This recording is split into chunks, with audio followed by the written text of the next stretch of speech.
এলাকা কিছু লোক আছে যারা বিয়ের সম্বন্ধ আসলে ভেঙে দেয়, তাদের সম্পর্কে কিছু বলেন। খুব দরকারি একটা প্রশ্ন ভাই, খুব দরকারি একটা প্রশ্ন। আমাদের দেশের গ্রামে গঞ্জে এই ধরনের নিকৃষ্ট মানুষ, এই ধরনের ফাসিক এবং পাপিষ্ট মানুষ বহু আছে। এমনকি অনেক লোক আছে নামাজ কালাম পড়ায়, মসজিদে জামাতের সাথে নামাজ আদায় করে, কিন্তু মানুষের বিয়ে শাদী উপলক্ষে খোঁচাখুচি করে। কোন এলাকাতে একটা মেয়ের খবর নেওয়ার জন্য আরেক এলাকা থেকে মানুষ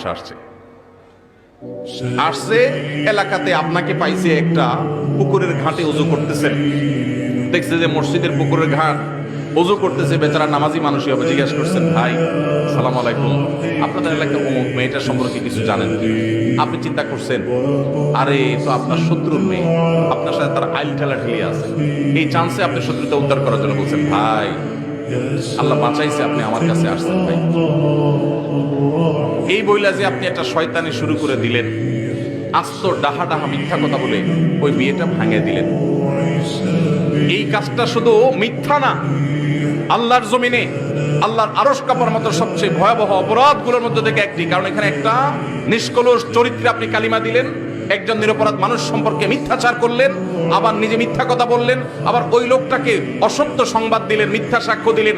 অনেকগুলো কবিরা গুনার সমাহার এখানে আছে, একটা কবিরা গুনাহ নয়, অনেকগুলো কবিরা গুনাহ একযোগে হচ্ছে, আপনি টেরও পাচ্ছেন না। জাহান্নামে যাওয়ার জন্য বেশি কিছু দরকার হবে না। আবার দেখা যায় নিজের পক্ষের লোক সম্পর্কে যদি জিজ্ঞাসা করে, ভাই অমুক ছেলেটা সম্পর্কে কি জানেন? ছেলেটা আপনার বোনের ছেলে, বাইক না, আপনার কাছেই আসছে। আপনি চিন্তা করলেন, হায় হায় আল্লাহ বাঁচাইছে যে আরেকজনের কাছে যায় নাই। আপনি বলতেছেন, ভাই আমাদের এই গ্রামে যদি একটা ফেরেশতার মতো ছেলে থাকে, এই ছেলে আছে ভাই, একের ছেলে একের। এই ক্ষেত্রেও আপনি ওই মেয়েওয়ালাদেরকে, মেয়ে পক্ষকে মিথ্যা তথ্য দিয়ে তাদেরকে ক্ষতিগ্রস্ত করলেন, বিভ্রান্ত করলেন, মিথ্যা সাক্ষ্য দিলেন, এক্ষেত্রেও আপনি অপরাধী। তাহলে কি করবেন? যতটুকু সত্য ততটুকু বলবেন।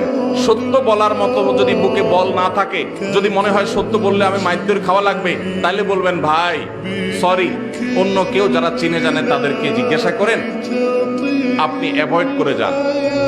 কিন্তু বলতে যখন যাবেন তখন আপনাকে সত্য বলতে হবে।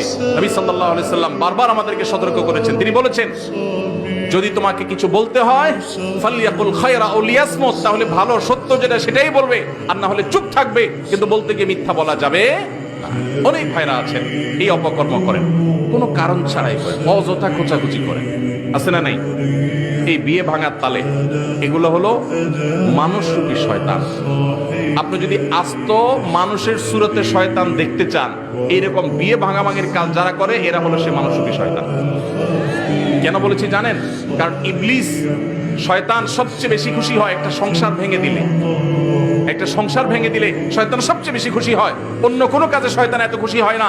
আর এই লোকটা একটা বিয়ে হতে যাচ্ছিল, মিথ্যা কথা বলে ভেঙে দিয়েছে, অথবা অজাগা বিয়ের ব্যবস্থা করে দিয়েছে মিথ্যা তথ্য দিয়ে।